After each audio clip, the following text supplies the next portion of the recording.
Halo sahabat dan kerabat, di mana saja Anda berada, salam damai, salam sehat. Saya Frederick Magitan, jumpa lagi dengan Anda di ruang yang sama dalam acara Dia. Sebagaimana biasa dalam acara ini kita menelusuri jejak-jejak kaki Yesus Kristus di tanah Israel, Palestina 2000 tahun yang lampau. Dan kita akan mengikuti peristiwa demi peristiwa. Tetapi di setiap peristiwa kita akan berhenti sejenak hanya untuk mencoba mendengar dan memahami apa saja kata Yesus Kristus. Karena perkataan Yesus adalah firman dan penuh kuasa untuk mengubah kehidupan manusia di sepanjang zaman. Nah, sahabat, kita hari ini tiba pada satu momen, satu peristiwa yang terjadinya di Kapernaum, sebuah kota pelabuhan yang besar pada waktu itu di Galilea, di pinggir Danau Galilea. Nah, kita masih ingat ya perjalanan Yesus yang kita telusuri pada minggu-minggu yang lalu dalam edisi-edisi sebelumnya. Kita tahu bahwa Yesus meninggalkan Yudea dan melintasi Samaria untuk pulang kembali ke Galilea. Setelah kira-kira 8 bulan lamanya waktu beliau dan murid-muridnya pergi ke Yudea, ke Yerusalem untuk merayakan Hari Paskah. Nah, di dalam perjalanan melintasi Samaria, kita masih ingat ada kurang lebih mungkin 5 atau 6 episode kita hanya membahas tentang satu peristiwa yang luar biasa terjadi di kota Sikar di Samaria, yaitu Yesus bertemu dengan seorang perempuan Samaria. Dan sebagai akibatnya perempuan Samaria ini menerima Yesus sebagai nabi, sebagai Mesias. Dan oleh pemberitaan wanita Samaria ini, orang sekampung datang semua menemui Yesus. Dan mereka pun melihat Yesus, percaya kepada Yesus. Dan mereka katakan, engkaulah Tuhan dan Juru Selamat dunia. Jadi sekampung, jadi banyak orang Samaria percaya kepada Yesus. Kemudian setelah beberapa hari tinggal di situ, Yesus meneruskan perjalanannya bersama murid-murid kembali ke Galilea, tanah di mana ia bertumbuh besar, dibesarkan di sana dan melayani di sana. Nah, sekarang Yesus sudah tiba di Galilea. Kota yang pertama Yesus singgahi setelah tiba di Galilea itu namanya kota Kana. Masih ingat bukan? Di kota Kana ini kira-kira 10 bulan sebelumnya Yesus pernah membuat mujizat di situ, yaitu mengubah air menjadi anggur hanya untuk menolong satu kesulitan besar yang dialami oleh pesta itu, tuan pesta itu, di mana anggur mereka habis. Dan Yesus membuat mujizat di situ. Masih ingat itu? Nah, tapi kali ini kita tidak tahu Yesus ke Kana buat apa. Sementara masih di Kana dan Yesus akan menuju Kapernaum, jarak dari Kana ke Kapernaum, kota pelabuhan ini kira-kira 35 km, dekat sekali. Nah, pada waktu itu datanglah satu rombongan orang, yaitu terdiri dari salah seorang pegawai istana Herodes. Kita tahu bahwa Herodes ini memerintah bagian utara Israel dan juga bagian sebelah timur Sungai Yordan yang disebut Perea. Jadi Galilea dan Perea itu di bawah pemerintahan Herodes yang namanya Herodes Antipas, anak dari Herodes Agung. Nah, pegawai istana ini sudah tentu dia seorang yang bukan orang biasa. Dia pasti masuk di dalam kaum elit. Pegawai-pegawai di istana kan, itu berarti bukan orang biasa.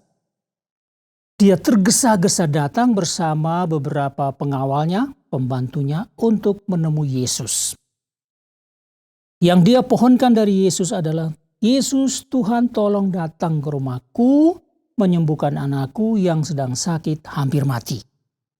Itu saja permohonannya. Lalu apa yang Yesus katakan nanti kita akan baca, kita akan mendengarkan hal itu.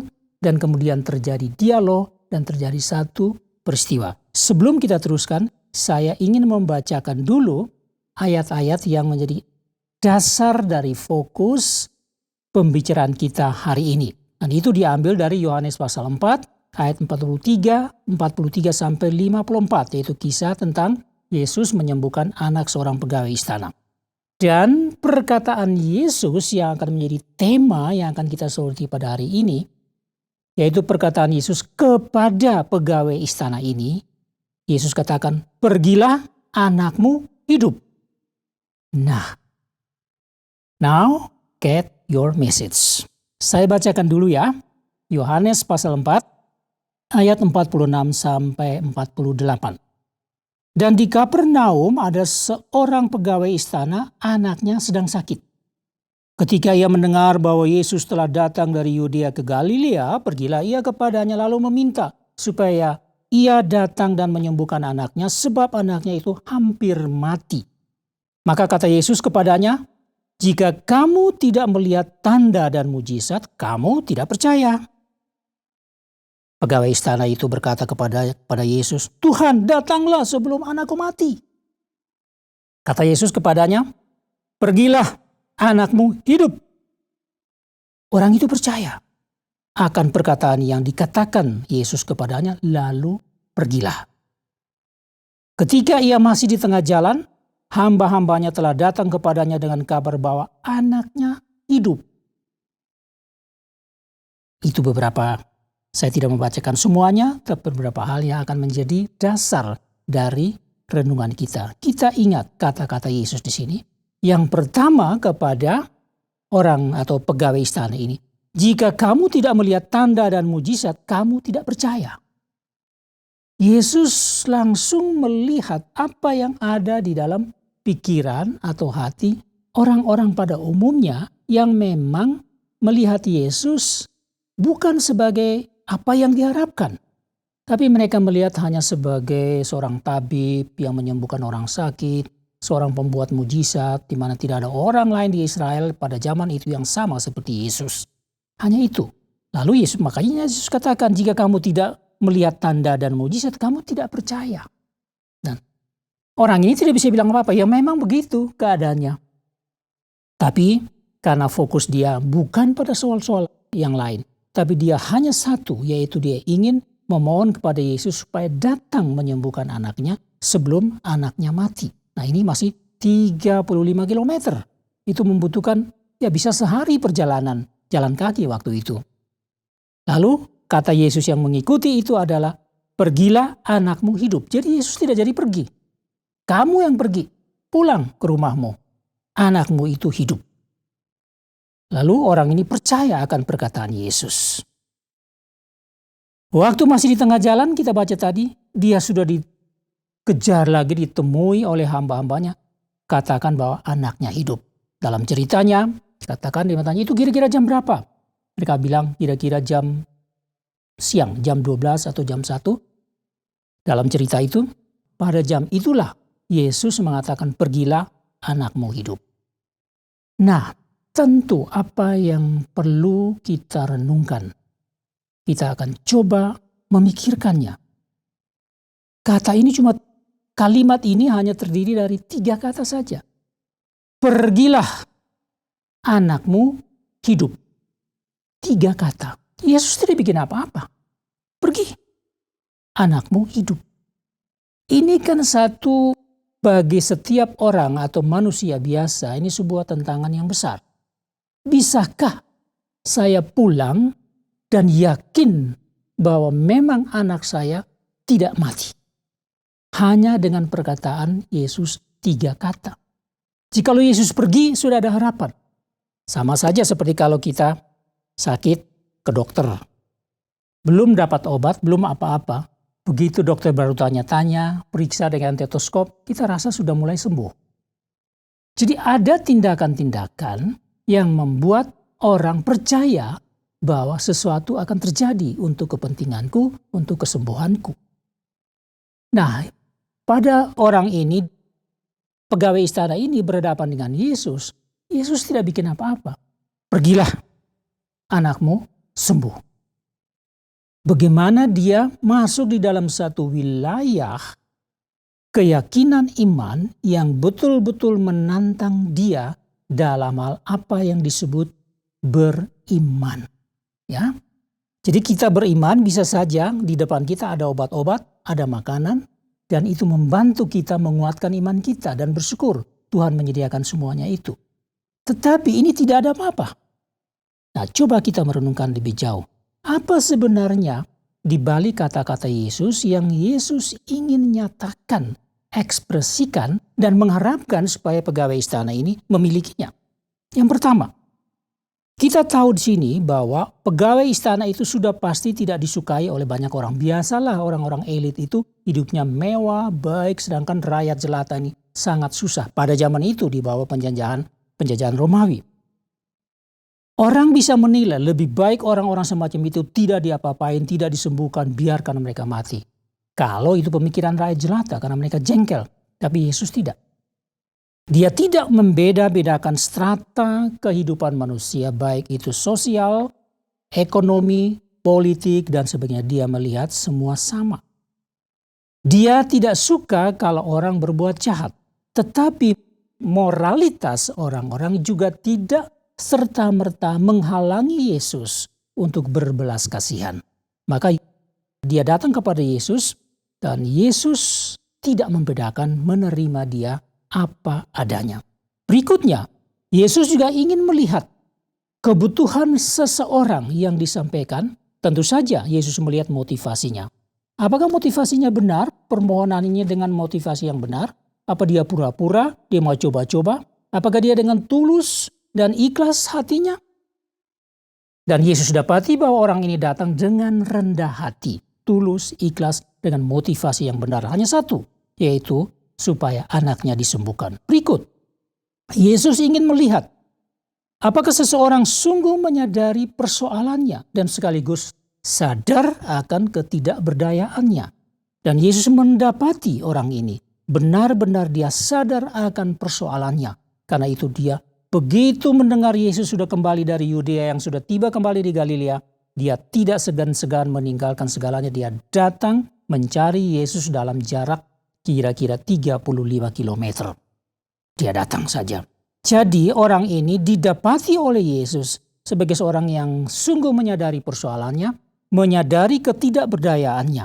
Maka dari dalam diri Yesus terpancar keluar empati anak Allah yang begitu besar, penuh kasih kepada siapa saja yang datang kepadanya dalam ketidakberdayaannya.